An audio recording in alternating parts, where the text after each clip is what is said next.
செய்ய போறது என்னன்னா Pallipalayam chicken. First Pallipalayam chicken செய்யறதுக்கு வானல் வச்சு கொஞ்சம் தேவையான அளவு எண்ணெய் ஊத்திக்கணும். எண்ணெய் காஞ்சிருச்சு. காஞ்சதும் சின்ன வெங்காயத்தை எடுத்து போட்டுக்கணும்.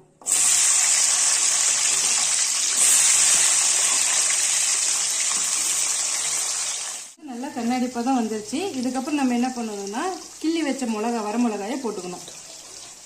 இது வந்து வரமிளகாய் வந்து நல்லா ஓரளவுக்கு வணங்குச்சு. இப்போ கருவேப்பிலை போட்டுட்டு இது கொஞ்சம் வணங்கினோடனே இஞ்சி பூண்டு சேர்த்துக்கிறோம். பூண்டு நல்லா வணங்கிருச்சு. இப்போ நம்ம வந்து 1 கிலோ சிக்கன் எடுத்து சுத்தமாக வாஷ் பண்ணி வச்சிருக்கோம். அதை வந்து உள்ள சேர்த்துக்கலாம்.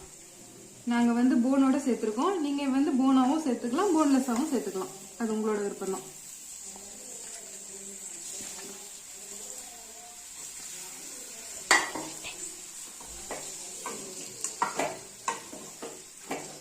இப்போ சிக்கன் கொஞ்சம் வெந்துருச்சு.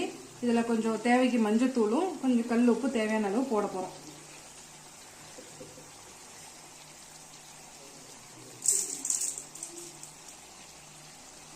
வந்து இப்போ ஒரு 50% வெந்திருக்கு. இப்போ வந்து நம்ம என்ன பண்ணணும்னா எடுத்து வச்ச தேங்காய், அரை மூடி தேங்காய் வந்து நாங்கள் சில்லா பல்லு எடுத்து வெட்டி வச்சிருக்கோம்.